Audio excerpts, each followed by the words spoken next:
Yang namanya nabi, yang namanya rasul itu nggak punya kesalahan, nggak punya dosa.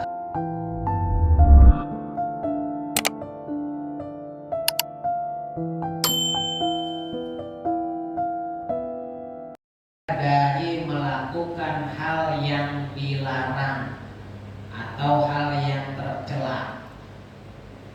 Dengan kata lain, fahum ma'sumuna an jami'il ma'asi zahiran wa batinan.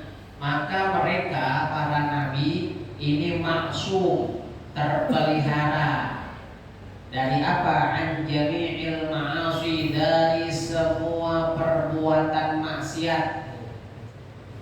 Ya, baik zahir maupun batin. Yang namanya nabi, yang namanya rasul itu nggak punya kesalahan, nggak punya dosa karena mereka dipelihara, ya, dilindungi, dijaga oleh Allah Ta'ala agar tidak melakukan perbuatan yang tercela. Kenapa? Karena mereka ini adalah orang-orang pilihan, manusia-manusia yang dijadikan oleh Allah Ta'ala sebagai contoh buat umatnya. Maka nggak boleh ada cacatnya, celaknya, aibnya, sedikit pun kesalahan. Ya, nggak ada ceritanya Nabi itu mabok, itu nggak ada Nabi mabok. Ya, atau Nabi itu mencuri, nggak ada Nabi mencuri.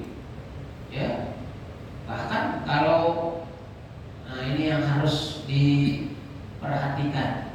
Ya, ada kesalahpahaman menyangka bahwa Nabi Ibrahim itu katanya menyembah bintang, menyembah bulan, menyembah matahari. Dalilnya ada di dalam Al-Quran. Balamma janna alaihi lailu ra'a kawkaba qala hadza rabbi. Nah dulu, jangan menodai integritasnya Nabi Ibrahim. Fatal ini akibatnya, Pak.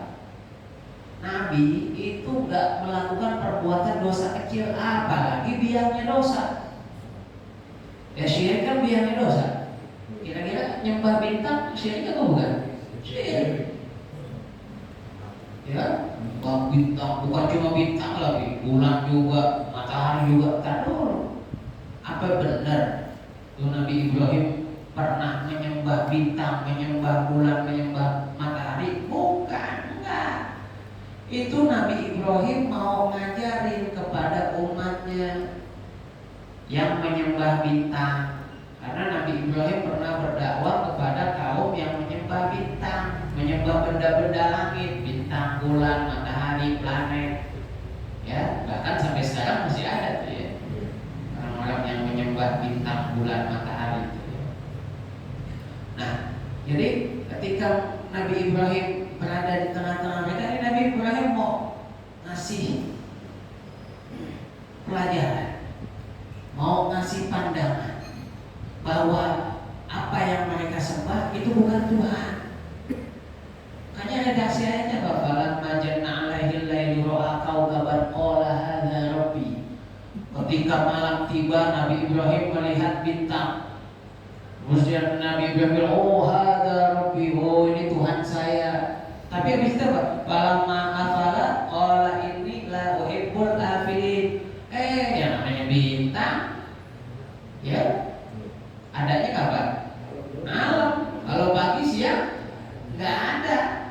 Ya, malam ada, pagi hilang, terbenam, hilang. Kata Nabi, la uhibbul afilin, aku tidak menyukai yang tenggelam. Masa Tuhan hilang? Kalau Tuhan hilang, bagaimana kita? Di situ yang mau diajarin sama Nabi Ibrahim.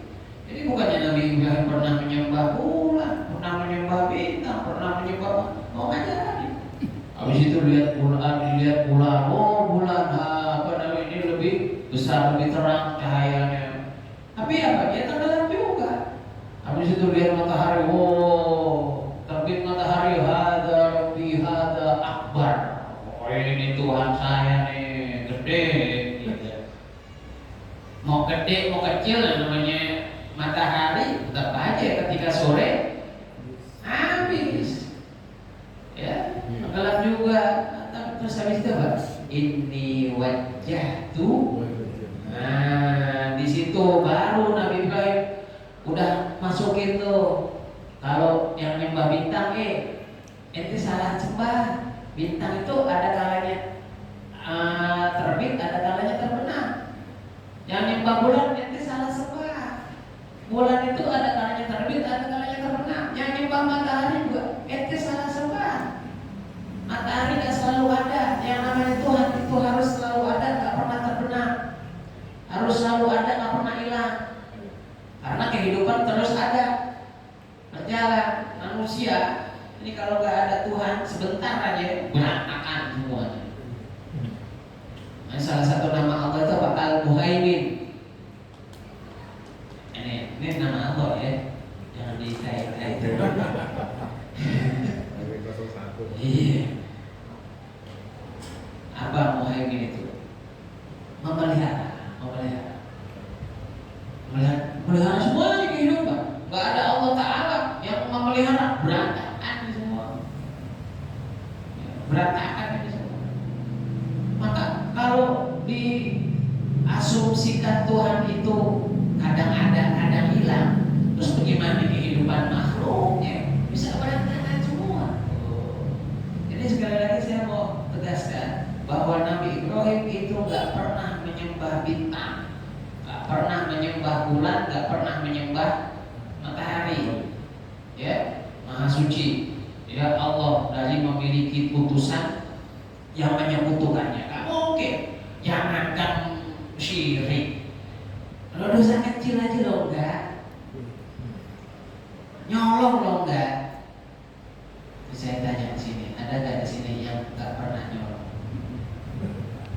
Walaupun masih kecil dulu, nyolong mangga orang, iya, jambu tuh. Nyolong nggak tuh namanya? Nyolong nggak?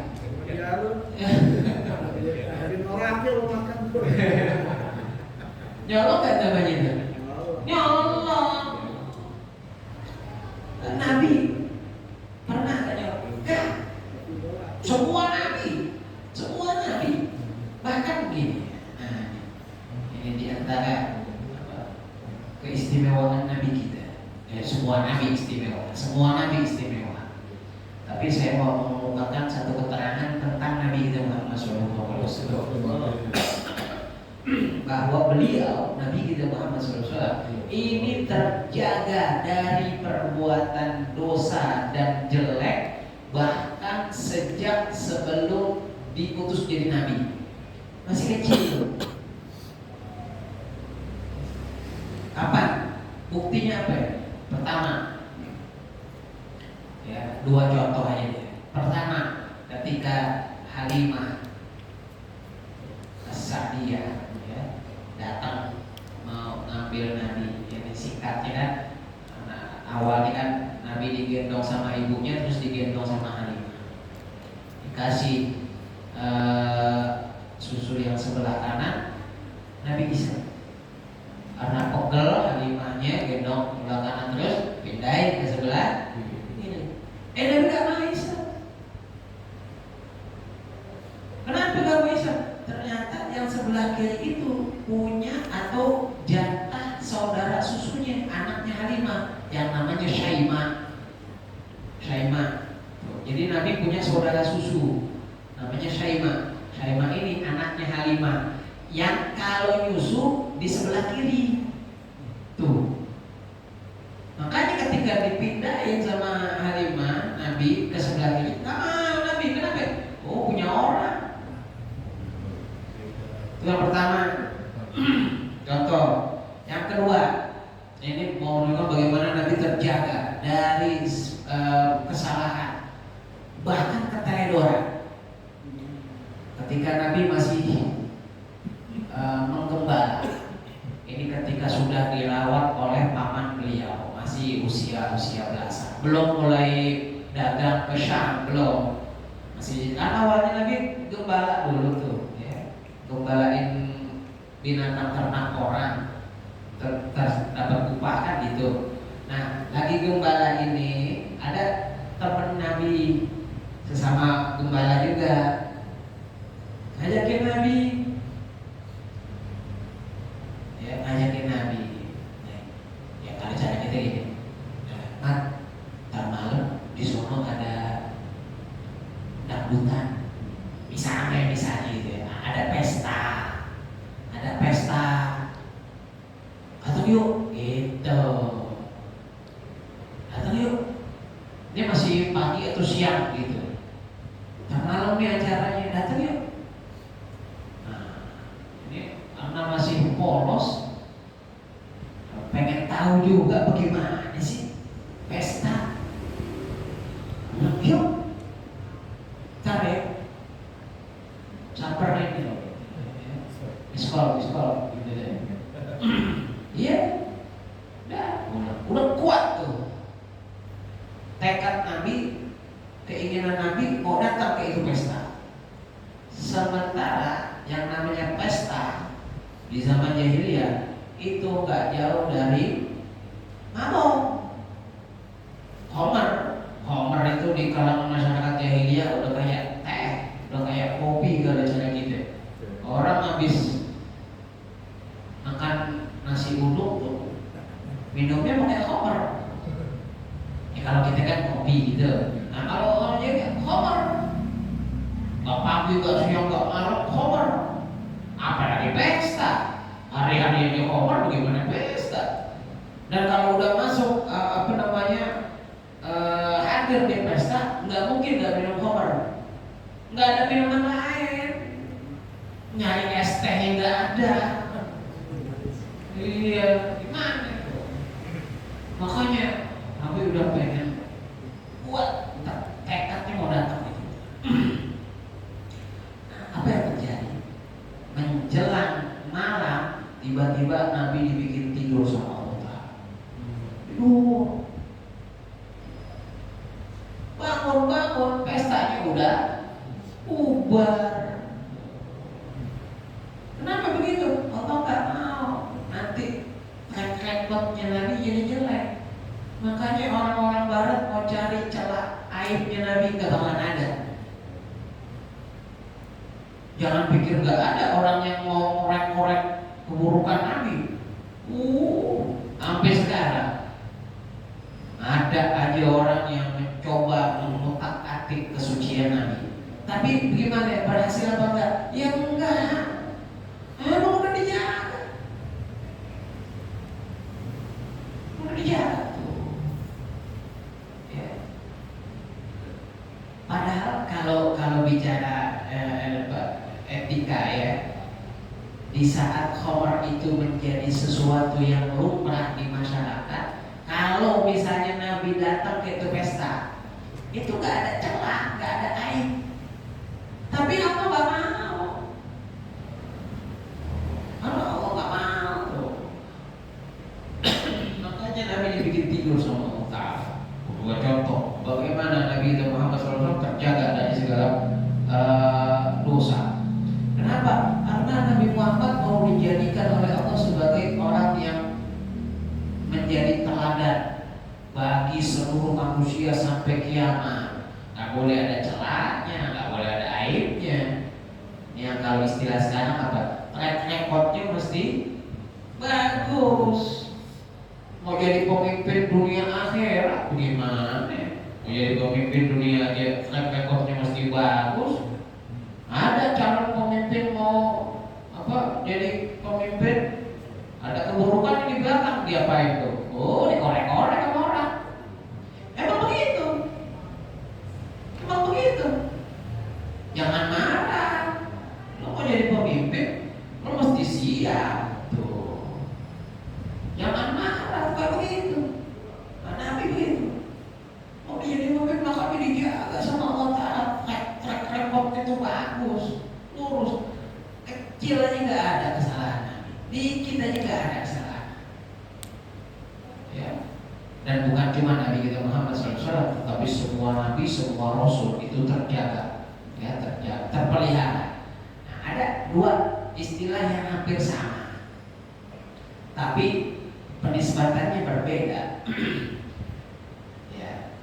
Kalau tadi yang disebut di sini maksum, saya lebih senang menerjemahkan maksum ini terpelihara, walaupun bisa juga diterjemahkan terjaga. Tapi saya lebih senang menerjemahkannya terpelihara. Kenapa? Karena ada lagi istilah yang lain. Istilahnya itu apa? Mahfuz.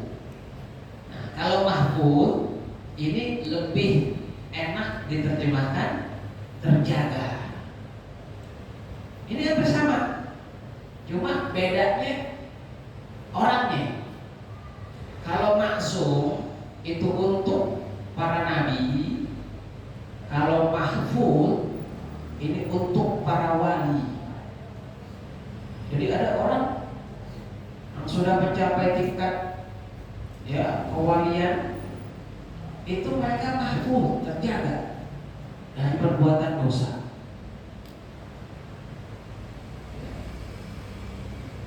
Makanya ada cerita kalau ada orang yang wali begitu ya, terjaga dari perbuatan dosa, dia dikasih makanan yang haram, itu makanan haram nggak bisa masuk ke perutnya, keluar lagi.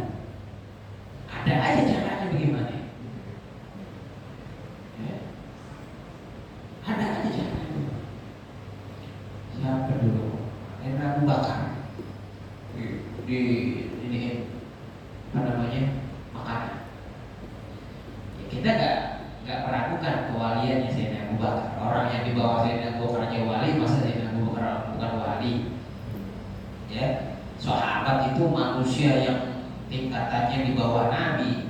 Wali-wali yang lain di bawahnya nggak ada yang bisa melampaui tingkatan para sahabat.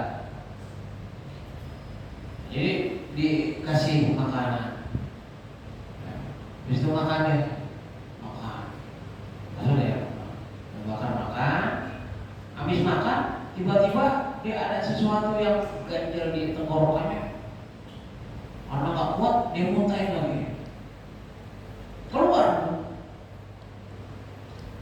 Habis itu nanya, ini makanan dari mana? Ini makanan dari mana? Ini beli, benar nih, halal semua. Iya halal semua. Enggak, ya pasti ada sesuatunya di dalam ini makanan. Apa bumbunya, apa dagingnya, apa tempat masaknya. Nggak mungkin nih semuanya hal, pasti ada yang nggak beres dari makanan ini.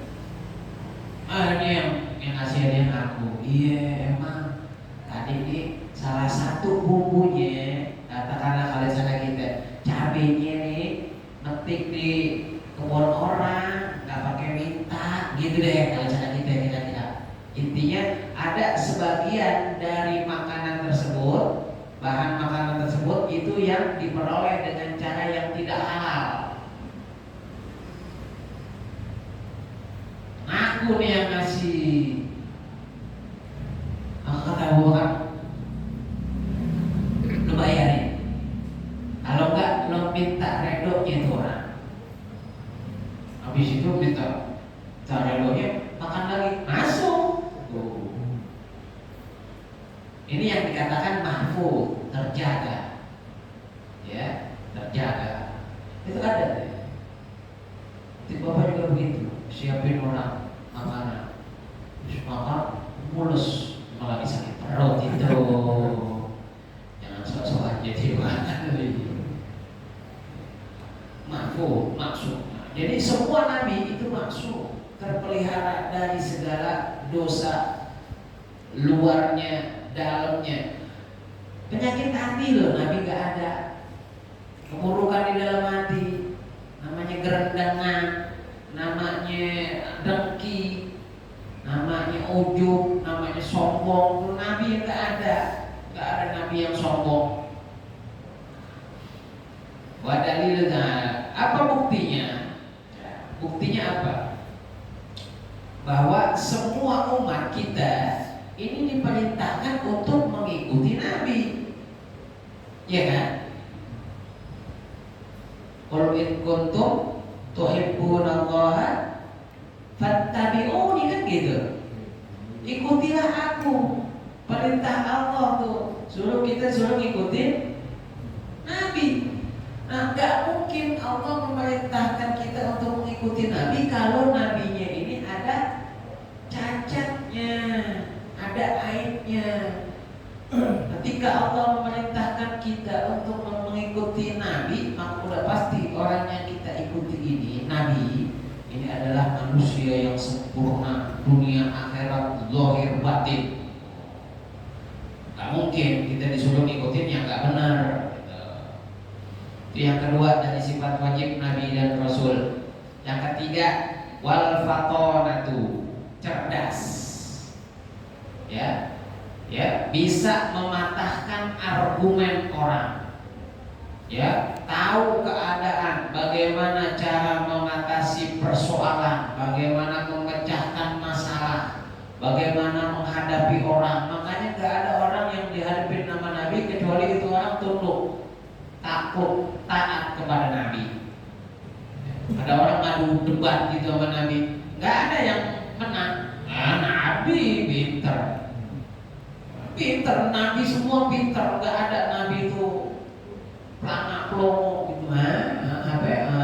Gak ada Nabi begitu. Nabi masa pelangak plomo, Nabi pinter. Ya, kata apa Nabi?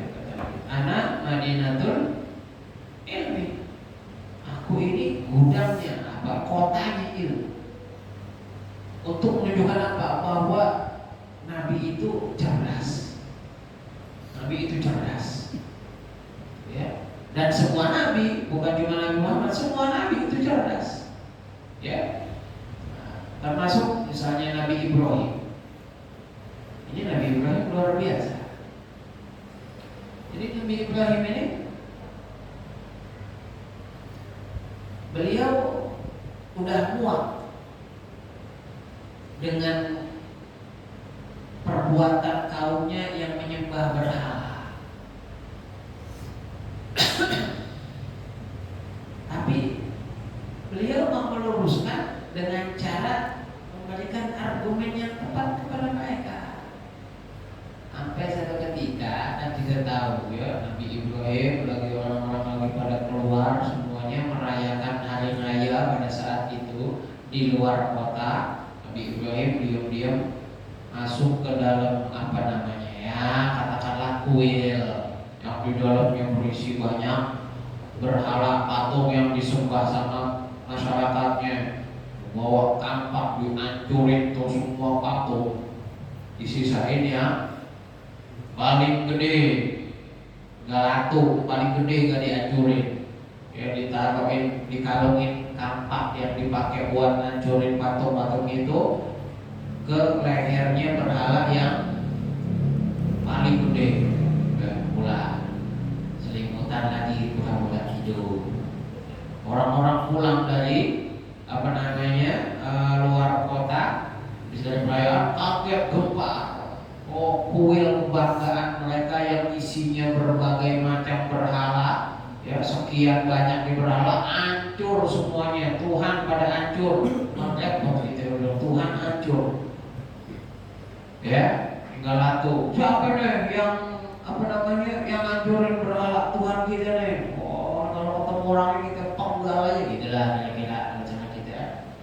Nah, ada yang tahu. Ada tuh si pemuda tuh yang emang gak demen namanya berhala, namanya Ibrahim. Kebetulan dia ini ada, tetap ada di sini sementara semua orang keluar. Hanya ini dia, jangan-jangan dia tuh panggil Nabi Ibrahim. Ya, itu yang hancurin ya. Itu yang hancurin berhala. Emang kenapa ini berhala? Hancur semuanya. Tinggal yang gede dong, nih kalungan kampak. Gampang juga. Udah ngomong ini dibalikin lagi sama Nabi Ibrahim. Ya, kenapa nanya aneh? Tanya aja tuh berhala yang paling gede, yang ente sembah. Kan itu berhala yang hancur ada di sekitar dia. Tanyain dong, Dia pasti tahu tuh. Oh, digituin sama Nabi Ibrahim. Abah ngamuk lagi orang. Lu gila ya, gue disuruh ngomong sama patung yang nggak bisa ngeliat, nggak bisa dengar, nggak bisa ngomong. Dibalikin lagi, yang gila gue apa lu? Udah tahu patung nggak bisa lihat, nggak bisa dengar, nggak bisa ngomong, lu sembah. Ya kan begitu kan logikanya. Cerdasnya Nabi Ibrahim. Luar biasa. Nah, malah ada yang nambahin ya. Yang hancurin itu yang gede tuh, di kiri kali ya, yang kecil. Makanya dihancurin semuanya gitu. Ya. Nih keyakinan kita bahwasanya semua nabi ini mempunyai sifat wajib benar di dalam perkataannya, ya, yang mereka beritakan, yang mereka sampaikan. Yang kedua, amanah, terjaga dari segala perbuatan dosa kecil maupun besar. Kemudian fatonah, cerdas, ya, bisa mematahkan argumen orang, tahu situasi, bagaimana memecahkan permasalahan. Ya, sampai di sini mudah-mudahan ada manfaatnya. Wallahu a'lam bishawab. Ya Rabbana tarabna bi annana tarabna wa annana asrafna ala lama asrafna fatub alaina tawbah tagsilu kulla hawba wastur lana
Alhamdulillahirabbil alamin.